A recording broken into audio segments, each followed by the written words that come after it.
In the early 2000s, the boxing world witnessed the rise of a fighter whose name was hard to pronounce for commentators, but impossible to ignore. Manny Pacquiao. Manny Pacquiao. Pacquiao. He came from the Philippine slums, tearing through the sports elite like a violent storm, forever changing the course of boxing history. A small southpaw with a style of his own, he unleashed his relentless pace, dismantling icons and reducing their glory to broken myths.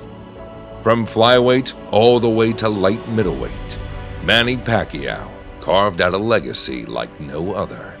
The only boxer in history who won titles in a record 8 weight classes, Fighter of the Decade, lineal champion in 5 classes, a 3-time Fighter of the Year, and now an official member of the International Boxing Hall of Fame. That's not the entire list of his accomplishments. Long before his retirement, Pacquiao had already become a living legend, a national hero, an icon of an era. And now, just when it seemed the story was over, he's back to chase one final miracle.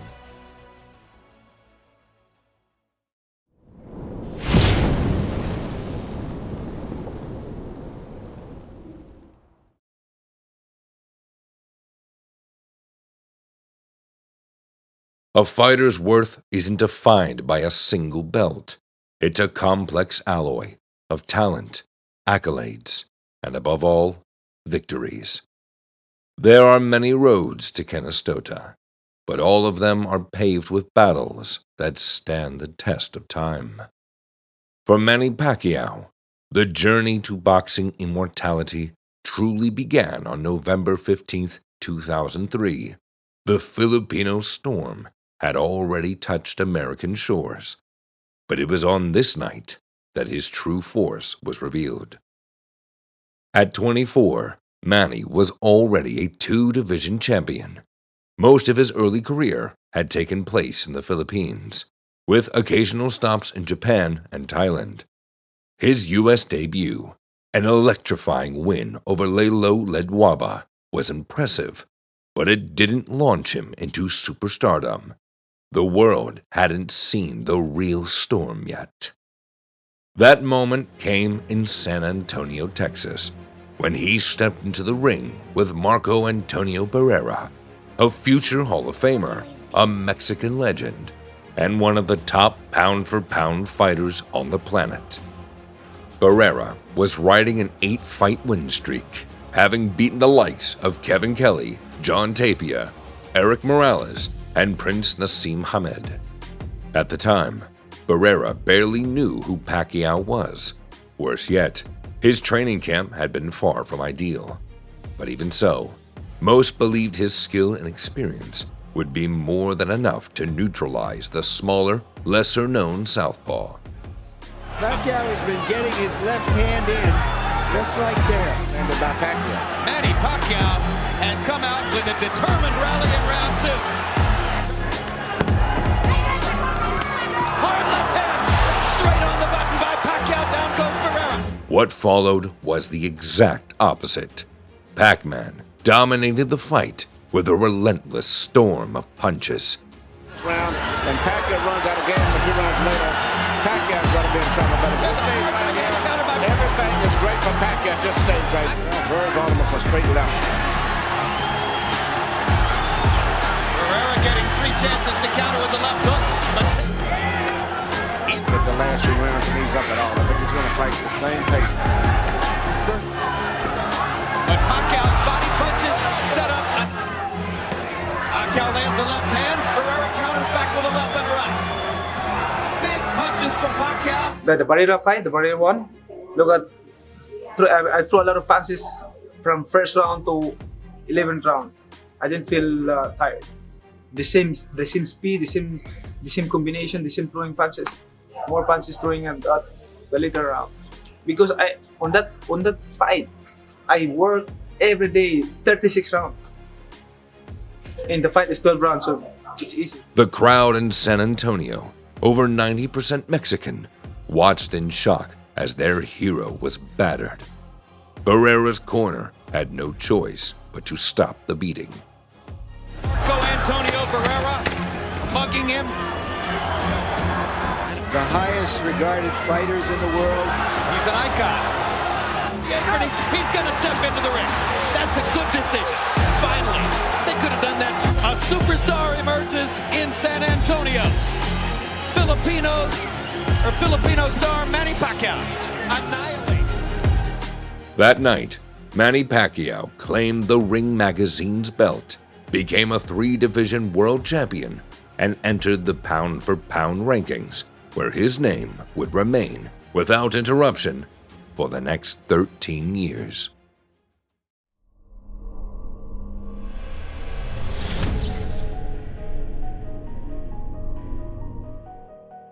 After taking down one of Mexico's boxing idols, Pacquiao set his sights on the other two, Juan Manuel Marquez and Erik Morales.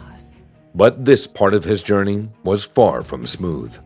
The rivalry with Marquez would go on to become one of the most thrilling sagas in boxing history.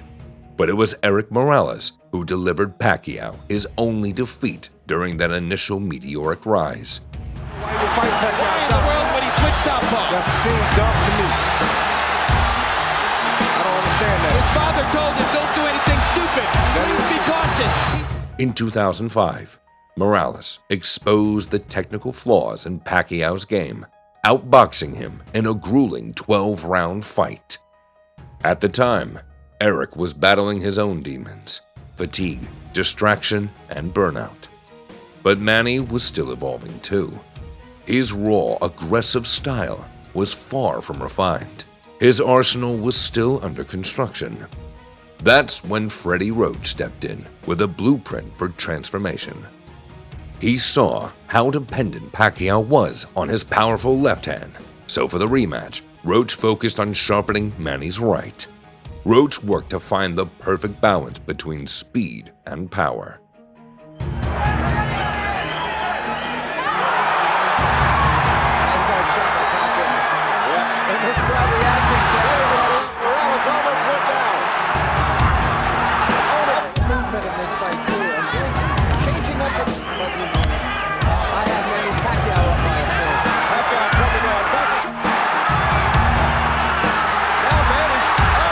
Mistakes were studied, weaknesses addressed.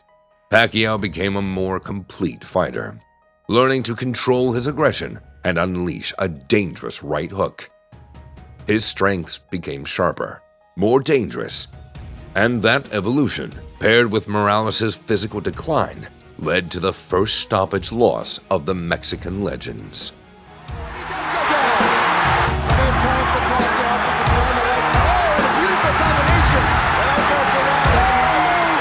The Pacquiao-Morales trilogy best reflects the evolution of Manny's fighting craft, with their second bout standing out as one of the most pivotal moments in shaping his legacy. In 2006, after scoring 2 dominant wins over Morales, Pacman was named Fighter of the Year by the Ring magazine and soared to number 2 on the pound-for-pound list.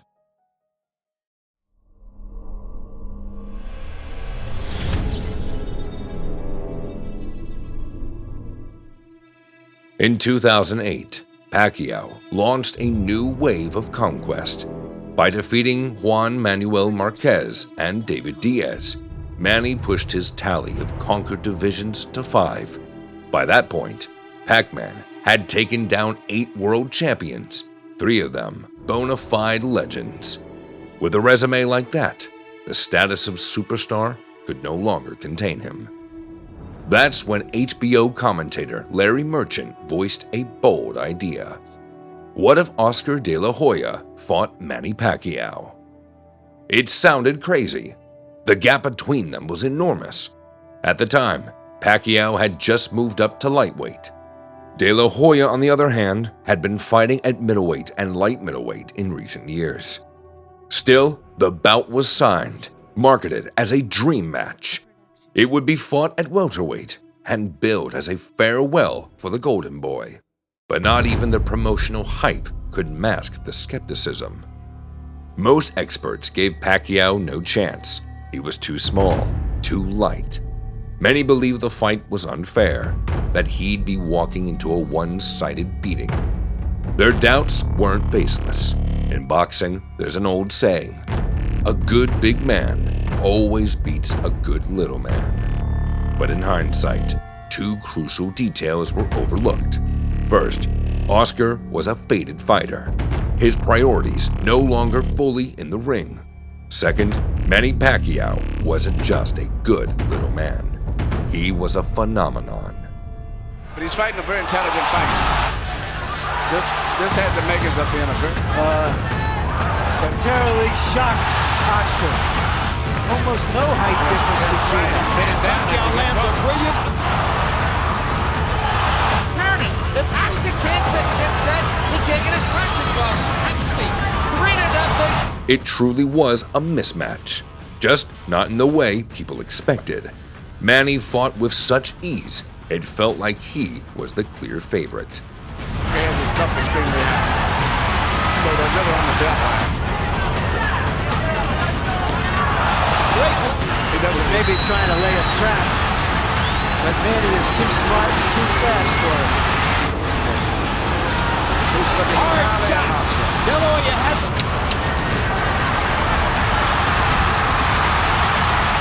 The bout became a textbook example of a changing of the guard. One of the biggest upsets of the pay-per-view era. It had redefined what was possible in terms of size, speed, and skill. After dismantling De La Hoya, Pacquiao never returned to lightweight. He had outgrown the division, literally and figuratively, moving on to light welterweight and welterweight. That same year, with Floyd Mayweather temporarily retired, Manny was officially crowned the new pound-for-pound king. This victory over the Golden Boy launched Pacquiao into a different stratosphere. He was now a pay-per-view megastar. On top of that, he was named Fighter of the Year for a second time.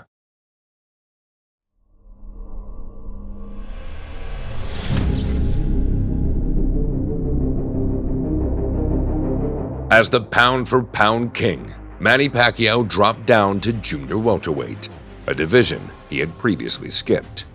Awaiting him there was one of the defining fights of his career, a showdown with British fan favorite Ricky Hatton. After suffering a brutal loss to Floyd Mayweather, Hatton returned to junior welterweight and notched wins over Juan Lozano and Paulie Malignani. Surprisingly, Ricky held no major world titles, only the lesser IBO belt and the Ring Magazine Championship. Still, the Hitman was widely regarded as the top dog in the division. For Pacquiao, this was yet another invasion of a new weight class, but now he entered in a different role, the favorite, the A-side in negotiations, and a fighter whose greatness was no longer questioned. That growing aura of dominance seemed to irritate his opponent. I take nothing away from Manny. He's the best pound-for-pound fighter in the world, but I'm the best at 140. Remortgage the house and empty the bank and put it all on me. I'm not getting ahead of myself. It's just the build of my opponent and how I feel.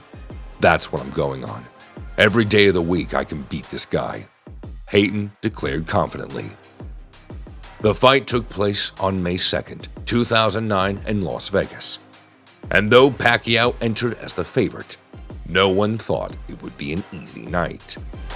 Follows the jab with a hook, comes back with another jab. There's the straight left hand, and he landed it right on Hatton's chin. And down goes Hatton after he swings and misses with a straight left hand. Pacquiao's landing at will.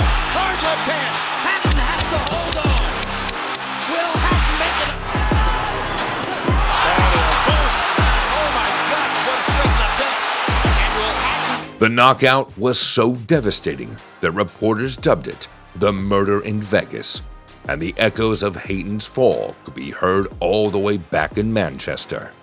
It was only the second defeat of Hatton's career, but it was enough to push him into retirement. Every major Pacquiao victory holds a unique place in his legacy. If the beating of De La Hoya symbolized the passing of the torch, then the knockout of Hatton marked his full coronation.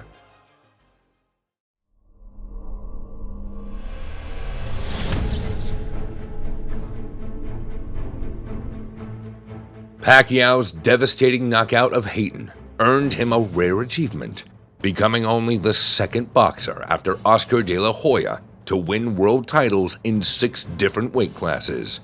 And though Manny was known as Pacman, the bouncing murderous dynamo, another nickname had begun to stick: the Philippine Storm. For 8 years, this whirlwind tore through the weight classes, losing none of its destructive power. By the end of the decade, the typhoon had grown into a terrifying force of nature. The paradox was that Pacquiao, walking in the ring, looked like a man heading to a celebration. His bright, genuine smile radiated kindness, completely at odds with the devastation he was about to unleash. But everyone knew it was only the charming mask of a brewing storm. For whoever stood in the opposite corner, a natural disaster awaited. The next brave soul to step into this tempest was Miguel Angel Cotto. The proud Puerto Rican held the WBO welterweight title. This was Pacquiao's second fight in the division, but now, with the upper hand, his team pushed for a catchweight. The bout was set at 145 pounds instead of the full 147-pound limit. Cotto agreed, a move that reflected confidence. He claimed he could match Pacquiao's speed, not as a boast, but with sincere belief. But the fight would prove he had overestimated his chances. To be kidding. Howard said just by Pacquiao back that way too. 3-punch combination, Pacquiao. There's the speed advantage for Pacquiao. Stuck. Pacquiao hits Cotto with a hard left hand and another. And he landed a little right hook in there and follows up by knocking Cotto down. First knockdown of the fight. Cotto had his moments, but it was an illusion of parity. While Miguel fought in a familiar realm, power and pressure, Manny operated on another frequency. He willingly absorbed single shots just to fire back with blinding combinations. He can counter him with some big. Now it's Cotto, his back is against the rope, and he fights his way off and goes down again. Feeling the weight of the incoming storm and unable to cope with the pace, Cotto was forced to abandon his pressure tactics. With each passing round, he looked more like a man who'd lost his compass in the middle of a hurricane. This is a human typhoon. Head trainer Joe Santiago. Now Kenny Bayless. We thought Manny Pacquiao was great. He's better than we thought. This performance made Pacquiao a record holder in terms of conquered divisions. It was the 7th weight class in which he had claimed the world title. At the same time, Manny was named Fighter of the Year for a 3rd time and further cemented his position at the top of the pound-for-pound rankings.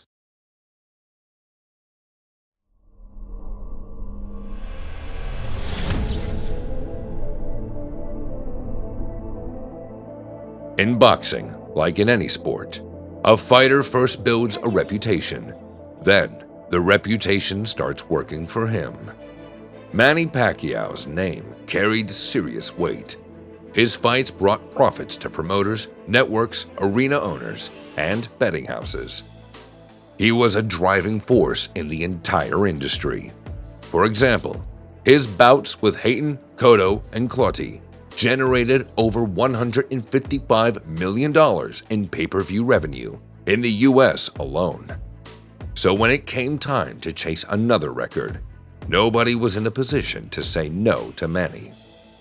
Pacman set his sights on something once thought impossible: becoming a world champion in an 8th weight class. In November 2010, at Cowboys Stadium in Arlington, Pacquiao fought for the vacant WBC light middleweight title. To accommodate him, the weight limit was reduced from the usual 154 to a catchweight of 150 pounds. His opponent was Antonio Margarito, a former welterweight champion and a deeply controversial figure. 2 years earlier, Margarito had been caught red-handed trying to use illegal hand wraps in a fight against Shane Mosley, where he suffered a punishing knockout defeat. Though he served a suspension, the label of cheater never left him. And that, in part, was the intrigue of this fight. Boxing loves its stories. Pacquiao, the good-hearted, God-fearing hero. Margarito, the unrepentant villain. And this wasn't some role Antonio was playing. He lived it. He joked about his tainted reputation, mocked Freddie Roach, and showed zero remorse. Roach, who had been long battling Parkinson's, had become the target of Margarito's cruel humor. And just before the fight, a banned substance, hydroxycut, a fat burner and energy stimulator, was found in Antonio's locker room. No official charges were brought at this time, but anyone with common sense knew exactly what was going on. And at any time that big punch could land, just change it immediately. Then there's the cut back. Still, Margarito's greatest advantage wasn't in a bottle of substances. This was David versus Goliath in the flesh. Antonio was significantly bigger, nearly 18 pounds heavier on fight night. For Manny, it was a new kind of test. More risk, more effort, more sacrifice. Look at this. 4-punch combination. Set up the four, he's going to start busting him up. He's already started it in the fourth round. Beautiful to the uppercut. He catches it with his hands. This guy's extraordinary. It's an absolute clinic that he's putting on right here. That eye is bad. Margarito up, and Margarito now in of the same thing. Beautiful counter shots by Margarito. Pacquiao got his hand wrapped on the rope, and Margarito hit him a pretty good shot. Oh, the right eye, rather. He just took about 5 shots. Oh, he's an uppercut. Look at this. Pacquiao. Stop the fight. Manny beating the daylights out of him. If the corner was smart, they would stop the fight. Oh, Margarito with a huge right Yeah, and now he's in trouble. Still 50. But much like in the old tale, Pacquiao conquered Goliath with speed, intelligence, and sheer technique. He secured a dominant victory, throwing over 1,000 punches, nearly half of which landed clean. The fight against Margarito embodied the very peak of Pacman's power. By claiming the light middleweight belt, Manny firmly etched his name at the top of boxing's most decorated champions list.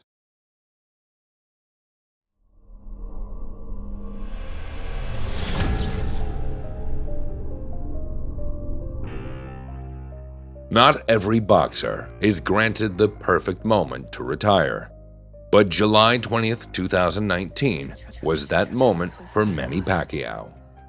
By the time he had reached 40, Pacquiao had started to lose the attributes that had once made him unstoppable: the speed, the footwork, and most of all, the relentless pace.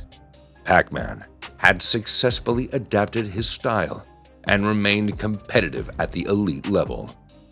But the truth was hard to ignore.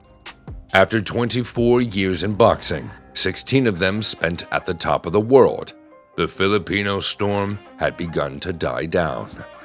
And it was at this point that Manny approached yet another challenge: a showdown with Keith Thurman for the WBA welterweight belt. Thurman was bigger, stronger, and nearly a decade younger, a full generation in boxing terms. Everything had pointed to the classic script, a fading legend making its way for the young lion. Boxing logic called for exactly that, but logic doesn't always get along with those who write history, especially when the author's name is Manny Pacquiao. Bit of a smile from Manny Pacquiao. Oh, down goes Thurman! Quick with those legs, throwing a combination punching, catching him on the way back. straight at you, get out of the way. Yeah, that's it like that, right there. That's where he does it best. He catches the counter punching and accuracy.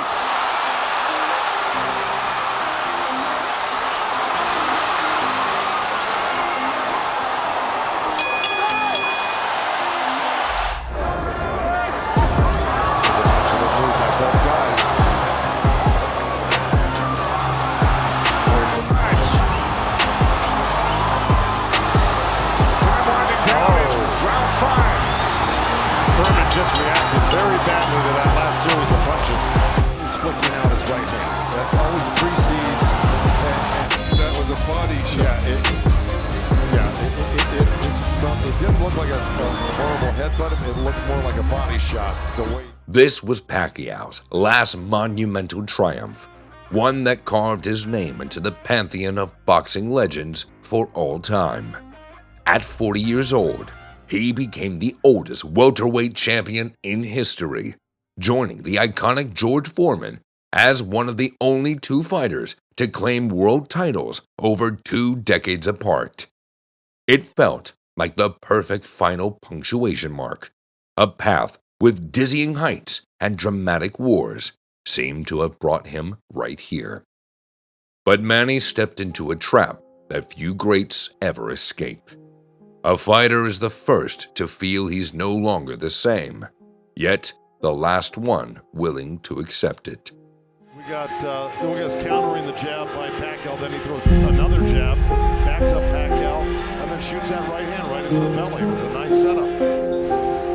There's that right hand. Look, because when the right hand comes down the middle with the jab, he's going to hook right around that hand again. In August 2021, Pacquiao was defeated by Yordenis Ugas.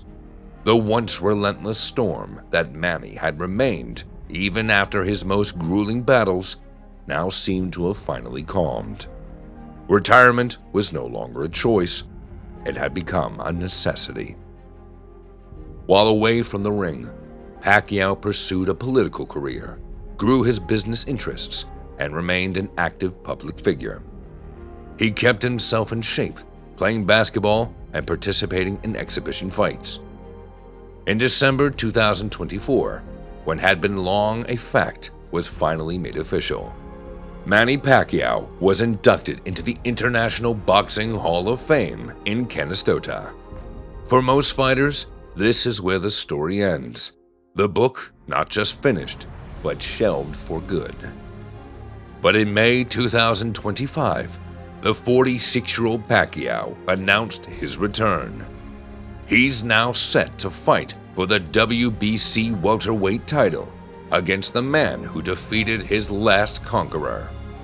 This time, he is challenging not just the critics, not just the odds makers, but the laws of nature themselves. They say that every storm, even the fiercest hurricane, eventually dies down, and then comes the silence. But it was the silence that scared Manny the most. Perhaps the Philippine Storm has truly passed. Or maybe it's just a long stillness before the final, decisive tempest.